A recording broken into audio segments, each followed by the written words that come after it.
아멘. 아버지 하나님, 예배 자리 나오고 하나님 앞에 찬송을 올려드리고 주님 오늘 주시는 말씀 듣는 것, 하나님의 사랑에 인도하시며 은혜의 사건인 줄 믿고 감사를 드립니다.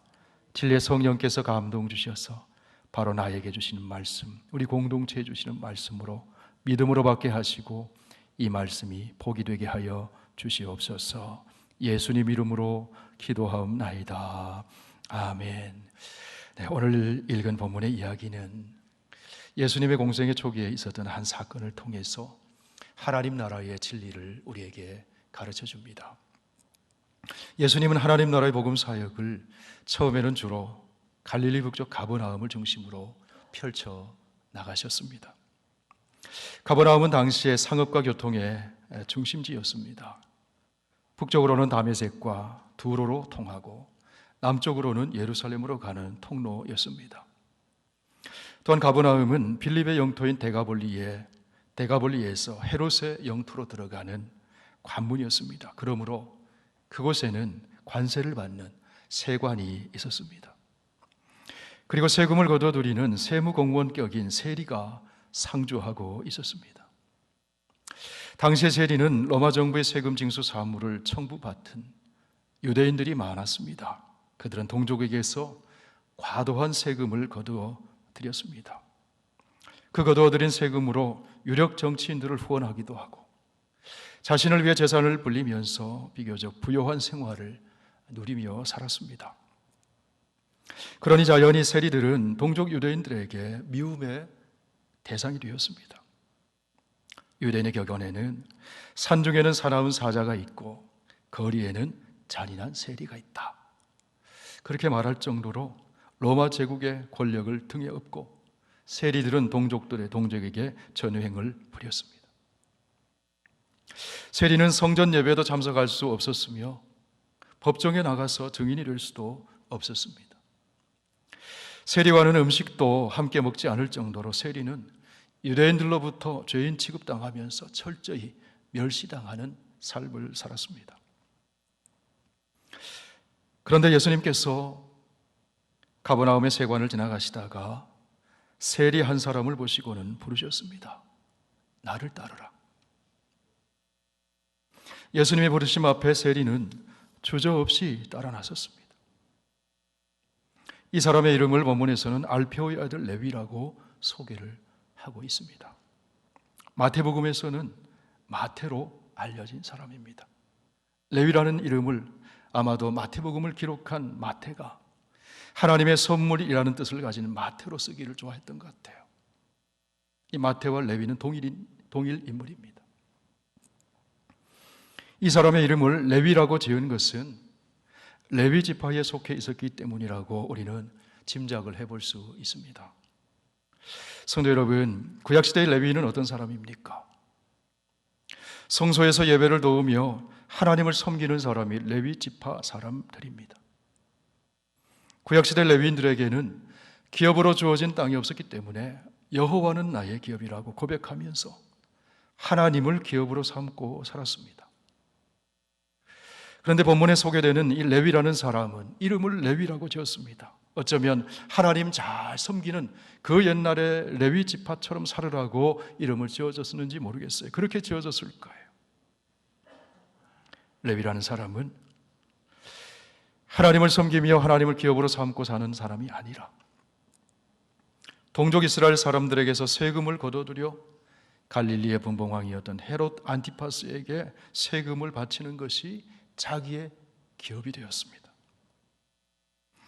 하나님의 성례를 책임져야 할 신분에서 사람들에게 민폐를 끼치고 눈총을 받으면서 사회적으로, 공동체적으로, 공적으로 전락한 사람이 바로 세위 레위라는 사람입니다.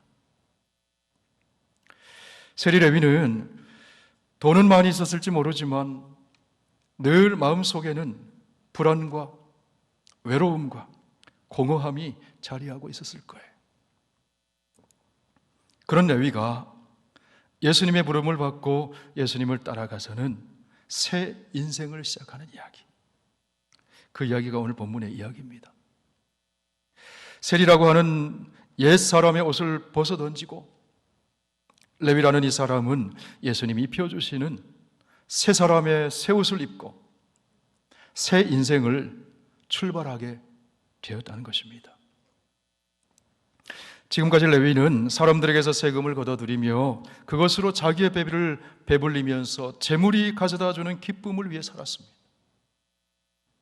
그런데 이제는 재물이 가져다주는 그런 기쁨이 아니라 하나님 나라의 잔치에 참여하는 참된 기쁨을 누리게 됩니다. 그 기쁨을 상징적으로 보여주는 것이 새 포도주입니다. 세리 레위는 이후에 마태복음을 저술하면서 하나님 나라의 기쁨을 전하는 복음의 일꾼으로 변화된 인생을 살게 됩니다. 이 레위라는 사람이 예수님을 집으로 초대하여 잔치를 벌이게 되었습니다. 이 잔치에는 세상과 법타며 살던 그 옛 생활, 착취하고 이웃에게 해를 끼쳤던 그 옛 생활을 청산하는 송별의 잔치입니다. 동시에 한편으로는 예수님의 제자가 되어서 이제는 하나님 나라의 새로운 공동체, 그 천국의 기쁨의 공동체에 들어가는 환영과 축하의 잔치이기도 했습니다. 예수님이 지금 레위의 집에서 많은 세리와 죄인들과 함께 잔치를 벌이며 식탁의 교제를 합니다. 예수님께서 많은 세리들과 식탁의 교제를 나누는 것은 그들이 받은 구원의 기쁨을 보여주는 일종의 퍼포먼스 같은 거예요. 천국의 잔치를 상징하는 거예요. 레위의 집에서 베풀어지는 이 잔치의 주인은 예수님이십니다. 그렇기 때문에 예수님은 자신을 혼인잔치집의 신랑으로 비유하여 말씀하십니다. 혼인집 손님들이 신랑과 함께 있을 때에 금식할 수 있느냐? 우리 예수님이 혼인집에 기쁨을 주는 그 혼인집의 주인이시라는 거예요. 신랑이시라는 거예요. 그러면 이 혼인집 잔치에 천국 식탁에 누가 참여할 수 있습니까? 예수님의 초청에 응답하는 사람이 참여할 수가 있습니다. 요한계시록 3장에 보면 예수님은 그 혼인잔치에 끊임없이 문을 두드리며 초청을 하십니다. 그 천국잔치에, 그 식탁 공동체에 초청을 하십니다. 우리 예수님이 이렇게 말씀하십니다. 볼지어다 내가 문 밖에 서서 두드리노니 누구든지 내 음성을 듣고 문을 열면 내가 그에게로 들어가 그와 더불어 먹고 그는 나와 더불어 먹으리라.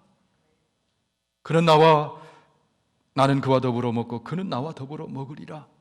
이건 천국의 잔치상을 말하는 거예요. 언약의 식사를 함께하는 기쁨이 가득한 식탁의 공동체를 말하는 것입니다. 지금 세리 레위의 집에서 이 천국의 잔치상이 벌어지고 있다는 것입니다. 그런데 이 축복된 잔치에서 시비를 거는 사람이 있었습니다. 오늘 본문에는 바리새인의 서기관들이다, 그렇게 소개합니다. 바리새인들의 율법학자들, 율법에 익숙하고 율법을 가르치고 율법에 정통한 사람들. 그들의 눈으로 보기에 예수님의 이 행동은 세리와 죄인들과 함께 어울려 먹는 것이 납득하지 않았어요. 올바른 생각을 가진 사람이라면, 따뜻한 마음을 가진 사람이라면 저 세리들과 죄인들이 구원받았으니 얼마나 감사한가 함께 기뻐해야 하겠는데 바리새인의 율법학자들은 그 소화를 하지 못합니다. 예수님과 제자들을 오히려 비난을 합니다. 그때 여러분 예수님이 어떻게 말씀하십니까? 오늘 보면 17절에서 예수님이 이렇게 말씀하십니다. 예수께서 들으시고 그들에게 이르시되 건강한 자에게는 의사가 쓸데없고 병든 자에게라야 쓸데있느니라. 나는 의인을 부르러 온 것이 아니요 죄인을 부르러 왔노라 하시니라.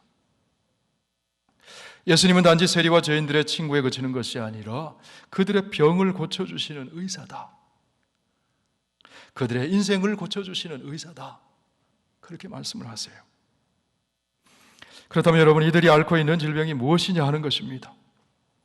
왜 이들이 병을 앓고 있느냐 하는 것이에요. 우리의 생명의 원천이 되시는 창조주 하나님을 떠났기 때문에 전인격적인 질병을 앓고 있는 거예요. 전 존재적인 질병을 앓고 있는 겁니다. 하나님을 떠난 인간은 총체적인 질병에 걸려 있는 사람들입니다. 영적으로, 육체적으로, 관계적으로 질병에 걸려 있는 사람들입니다.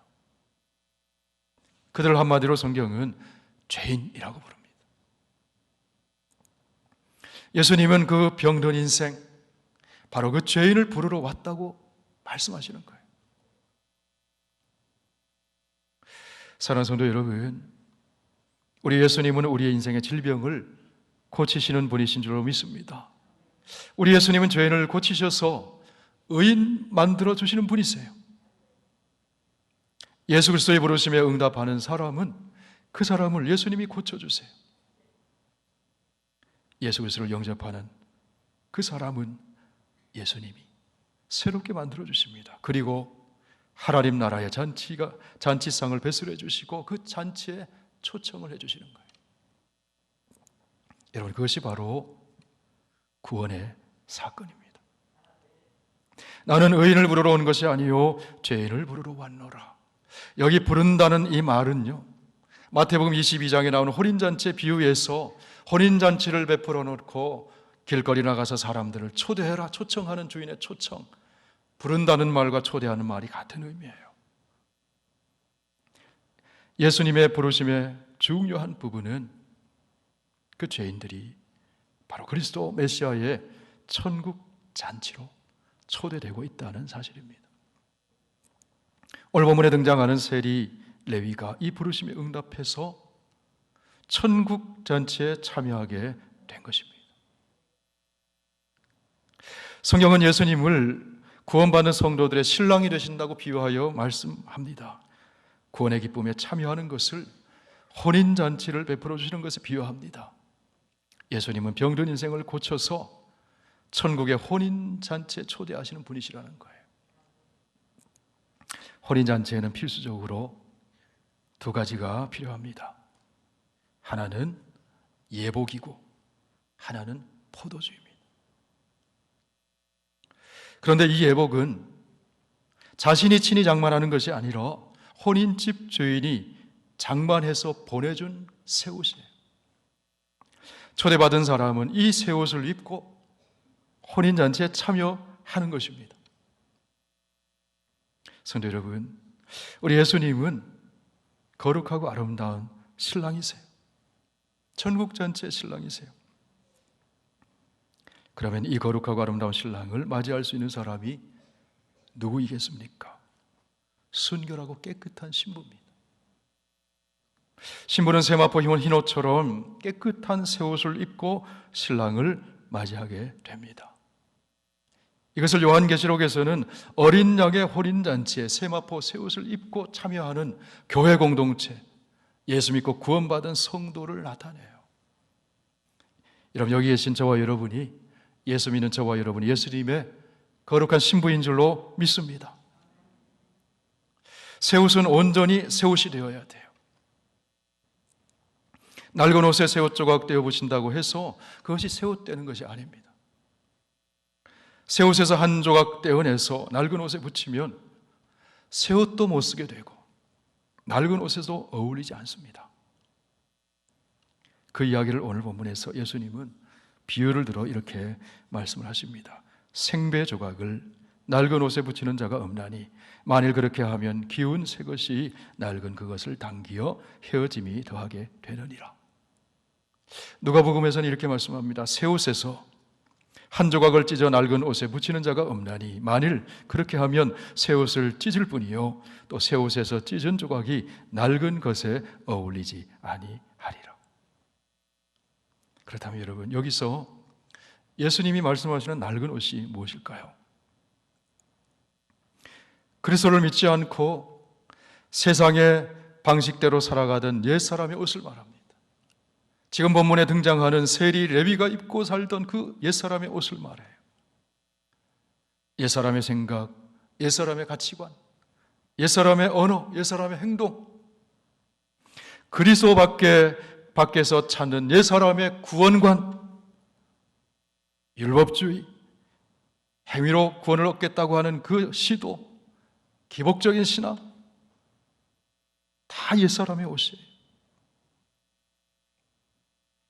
그것이 하나님을 떠나 살았던 세리 레위가 입고 살던 옛사람의 모습이에요. 그 옷을 우리도 입고 살았었습니다. 새 옷은 그리스도께서 입혀주시는 새 사람의 옷입니다. 그리스도를 닮은 새 사람의 생각, 새 사람의 가치관, 새 사람의 세계관, 새 사람의 언어, 새 사람의 행동, 예수 그리스도의 십자가의 죽으심과 부활의 그 유일한 복음, 길이요 진리요 생명이신 예수님만이 유일한 구원의 길이라고 하는 사실, 그 복음, 그것이 예수님이 입혀주시는 새 사람의 옷이에요. 에베소서에서는 이렇게 말씀해 줍니다. 너희는 유혹의 욕심을 따라 썩어져가는 구습을 따르는 옛사람을 벗어버리고 오직 너희의 심령이 새롭게 되어 하나님을 따라 의와 진리의 거룩함으로 지으심을 받은 새 사람을 입어라. 새 사람을 입어라. 성도 여러분, 이 말씀에 의하면 낡은 헌옷이 무엇입니까? 유혹의 욕심을 따라 썩어져가는 구습, 그것 따라가는 삶의 방식이 낡은 헌옷이. 예수 그리스도를 믿을 때 우리는 거듭나게 됩니다. 어머니 태에 다시 들어갔다 나는 것이 아니고 물과 성령으로 거듭나요. 그리스도 안에서 우리는 새 사람이 됩니다. 완전히 새로운 존재가 됩니다. 그래서 사도 바울은 고린도후서 5장에서 이렇게 선포합니다. 누구든지 그리스도 안에 있으면 새로운 피조물이라. 이전 것은 지나갔으니 보라 새 것이 되었도다. 새 것이 되었도다. 완전히 새롭게 창조되었다는 거예요. 그리스도 안에서. 예수 그리스도로 말미암아 새로운 존재의 새 옷을 입게 된 사람이 성도입니다. 사랑하는 성도 여러분, 2021년도 새해가 밝았습니다. 새해에 우리가 새롭게 결심해야 할 것이 있습니다. 새 옷에서 조각되어서 낡은 옷에 붙이고 그 낡은 헌옷 입고 살지 말자는 것. 적당히 버무려서 새 옷에서 조금 떼어서 여전히 낡은 옷 입고 살지 말자는 것. 예수 믿기 전에 가졌던 우리의 옛 습관, 언어, 가치관, 예수 그리스도의 복음 외에 다른 것 덧붙이는 종교 다원주의적인 구원관, 낡은 옷과 같은 옛 행위, 그거 벗어던지고 그리스도께서 입혀주시는 온전한 새 옷을 입고 살자는 것입니다. 그렇다면 여러분, 그리스도께서 입혀주시는 새 옷이 무엇이냐 하는 것입니다. 1차적으로 그 옷은 예수 그리스도의 복음의 옷이에요. 복음의 옷을 입어야 돼요. 에베소서 4장에서 바울은 그 옷은 하나님을 따라 의와 진리의 거룩함으로 직조된 옷이라고 말합니다. 고로새서 3장에서는 긍휼과 자비와 겸손과 온유와 오래 참음의 옷이라고 말합니다. 그러므로 그리스도께서 입혀주시는 새 옷은 다름이 아니라 예수님 인격을 닮아가고 예수님 성품을 닮아가고 예수님의 가치관을 닮아가고 예수님이 추구하셨던 하나님 나라의 그 삶을 추구하면서 살아가는 구별된 하나님 백성의 거룩한 옷을 입자는 거죠. 사랑하는 여러분, 2021년도 새해가 되었습니다. 새해에 저와 여러분이 벗어던져야 할 옛사람의 옷은 어떤 것이 있습니까? 오늘 본문을 보면 예수님은 이어서 비유하여 말씀하시기를 새 포도주를 담기 위해 새 부대를 준비하라고 말씀하세요. 왜 새 부대를 준비해야 할까요? 낡은 가죽 부대에 새 포도주 담으면 부대가 터져서 새 포도주가 다 쏟아진다는 거예요. 부대도 못 쓰게 되고 포도주도 다 쏟아지게 되고. 그렇기 때문에 예수님은 오늘 본문에서 새 포도주를 낡은 부대에 넣으면 포도주도 버리고 부대도 버리니 새 포도주를 준비하라는 겁니다. 오늘 보면 22절 말씀 우리 다 함께 읽어보시겠습니다. 새 포도주를 낡은 가죽 부대에 넣는 자가 없나니 만일 그렇게 하면 새 포도주가 부대를 터뜨려 포도주와 부대를 버리게 되리라. 오직 새 포도주는 새 부대에 넣느니라 하시니라. 이 말씀의 요점이 무엇이겠습니까? 그릇과 내용에 대한 문제예요. 좋은 포도주가 마련되어 있다 할지라도 제대로 된 그릇을 새 부대를 준비하고 있지 않으면 좋은 포도주를 담을 수 없다는 거예요. 성경에서 포도주는 기쁨의 상징이에요. 축복의 상징입니다. 은혜의 상징이에요. 잔치집에 나오는 것이 포도주예요. 아무리 하나님이 축복을 주시려고 해도 그 축복을 담을 만한 그릇이 준비되어 있지 않으면 그 축복은 내 것이 되지 않는다는 거예요. 사랑하는 성도 여러분, 올 한 해 하나님께서 우리에게 은혜 주실 줄 믿습니다. 축복을 예비하여 놓으신 줄 믿습니다. 그 축복을 받아서 내가 담을 수 있는 그릇을 준비해야 된다는 것이죠. 그렇다면 여러분, 하나님의 새 은혜, 새 축복, 그 축복 담는 그릇이 무엇일까요? 우리 내면의 그릇이에요. 내면의 부대예요. 믿음의 그릇, 겸손함의 그릇, 깨끗함의 그릇, 순종의 그릇이에요. 이것이 은혜의 새 포도주, 축복의 새 포도주 담는 새 그릇입니다. 디모데후서 2장에서 말씀합니다. 큰 집에는 금그릇과 은그릇뿐 아니라 나무그릇과 질그릇도 있어 귀하게 쓰는 것도 있고 천하게 쓰는 것도 있나니 그러므로 누구든지 이런 것에서 자기를 깨끗하게 하면 귀히 쓰는 그릇이 되어 거룩하고 주인의 쓰심에 합당하며 모든 선한 일에 준비함이 되리라. 깨끗한 그릇, 깨끗한 부대, 새 부대, 그거 준비할 때 축복의 포도주를 담아주신다는 거예요.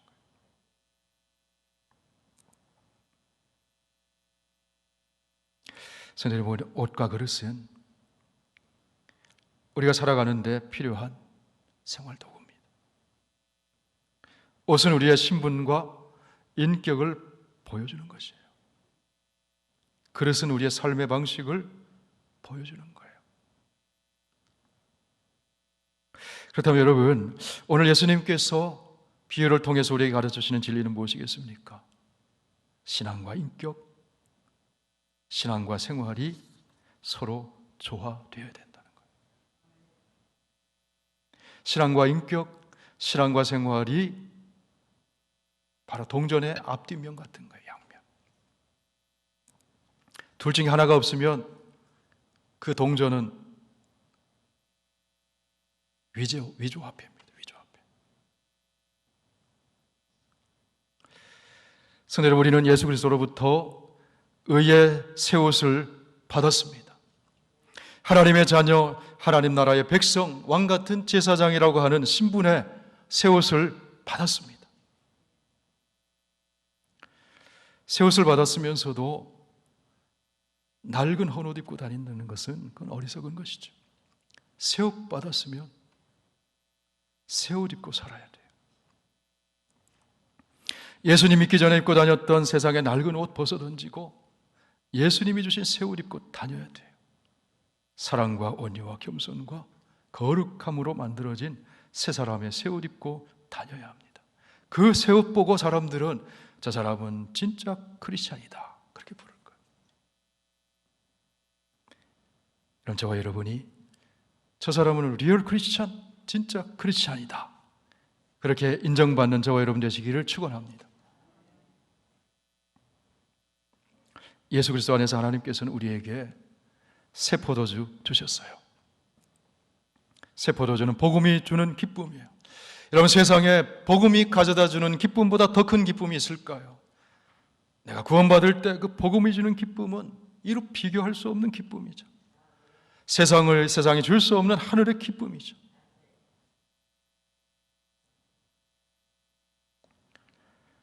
그 새 포도주가 주는 복음의 기쁨, 하나님 잔치에서 누리는 그 기쁨, 그 기쁨을 맛보고 사는 저와 여러분 되시길 바랍니다. 사랑하는 성도 여러분, 2021년도 새해가 되었습니다. 2021년도 올 한 해 주님이 입혀주시는 새 옷, 거룩한 새 옷, 의의 새 옷, 찬송의 새 옷 입고 사시기를 축원합니다. 올 한 해 주님이 주시는 새 포도주, 요한 사도행전에서 사람들이 얘기했던 주님이 주시는 성령의 새수를 마시면서 천국 혼인잔치의 기쁨을 경험하며 사는 저와 여러분 되시길 바랍니다. 찬송의 기쁨, 교제의 기쁨, 봉사의 기쁨, 사랑의 기쁨, 이런 기쁨이 충만하시기를 축원합니다. 예수님이 입혀주시는 새 옷 입고 예수님 주시는 새 포도주 마시며 땅에서 살아가지만 하늘의 기쁨을 넘치게 누리며 사는 올 한 해가 되시기를 주님의 이름으로 축원을 드립니다. 기도하겠습니다. 아버지 하나님, 우리가 바로 세리 레위 같은 사람이었습니다. 세상의 헛된 것 추구하며 그곳에서 기쁨을 얻으려고 했습니다. 그러나 우리의 마음속에는 불안이 자리하고 공허함이 자리하고 있었음을 고백합니다. 그런 우리를 불러주시고 하나님 나라의 기쁨의 혼인잔치에 참여하게 해주시니 감사합니다. 우리에게 새 옷을 입혀주시고 새 포도주를 마시게 해주시니 감사합니다. 주님 입혀주신 그 그리스도의 옷, 새 사람의 옷을 입고 세상의 기쁨이 아니라 하늘의 기쁨을 이 땅에서 맛보며 새 포도주 마시며 믿음으로 살아가는 우리들 되게 하여 주시옵소서. 예수님 이름으로 기도하옵나이다. 아멘.